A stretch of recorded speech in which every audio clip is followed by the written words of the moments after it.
Elle porte un nom officiel, A9, mais les douaniers lui ont donné un autre nom, l'autoroute de la drogue. Cet axe relie Barcelone à Montpellier et à Marseille. C'était déjà la principale porte d'entrée du cannabis en France. Depuis quelques mois, des cargaisons de cocaïne en provenance d'Amérique du Sud via l'Espagne transitent par cette route. C'est l'enquête de ce 20h. Elle est signée Camille Michaeli et Benjamin Ray. On stationne les véhicules sur le péage.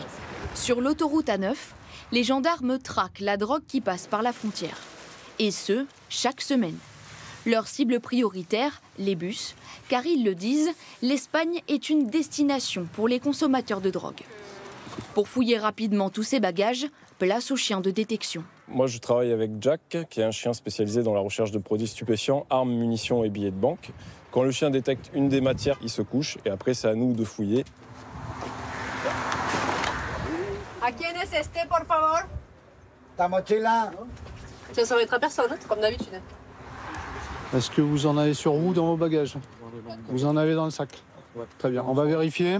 Le propriétaire sort de son sac une paire de chaussettes. À l'intérieur, un pain de cannabis. Pour lui, le voyage continue, mais il recevra chez lui une amende. Il sera redevable d'une amende forfaitaire délictuelle de 200 € et on procédera à la saisie destruction des produits. Des amendes comme celle-ci sont fréquentes. Peu importe la quantité saisie, le but est de faire passer le message aux consommateurs.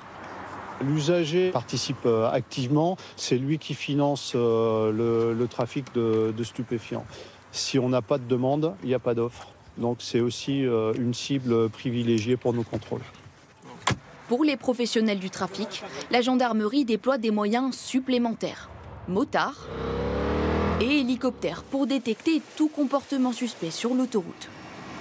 On dispose d'un moyen complémentaire, c'est le moyen hélico qui, lui, depuis les airs, va pouvoir nous indiquer des comportements anormaux du type véhicule qui s'arrêterait en amont des postes de contrôle pour déverser de la marchandise. L'A9, nouvelle porte d'entrée vers la France, 65% de la drogue venue d'Espagne transite par cet axe. 340 km de route entre Barcelone et Montpellier.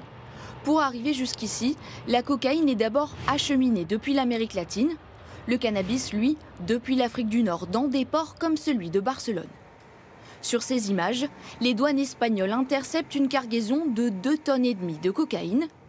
Sa destination, la France, pour être ensuite disséminée sur le marché européen.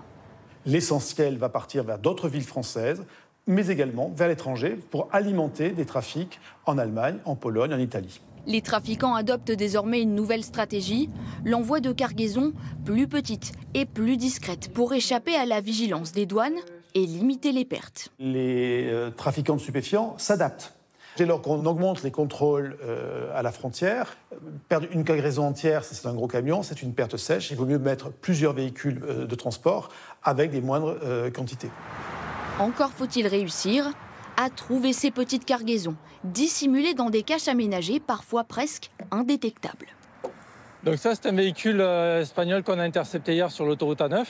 On a fait passer le chien. Et donc là, hier soir, on avait 100 000 € cachés. Normalement, ce serait le plancher du coffre. Là, ils ont monté une plaque à l'intérieur du coffre qui vient isoler le coffre de l'habitacle pour constituer la cache. De l'argent cette fois, mais le plus souvent, ces caches sont remplies de pain de cocaïne, comme sur ces images. Autre exemple dans cet utilitaire. Et là, on avait plusieurs kilos d'herbes de cannabis.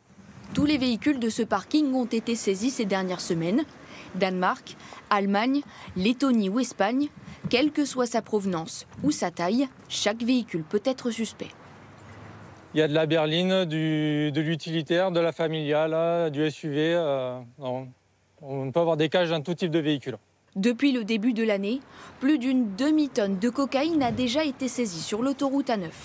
En seulement 3 mois, les douaniers ont déjà dépassé l'ensemble des saisies de l'année 2024.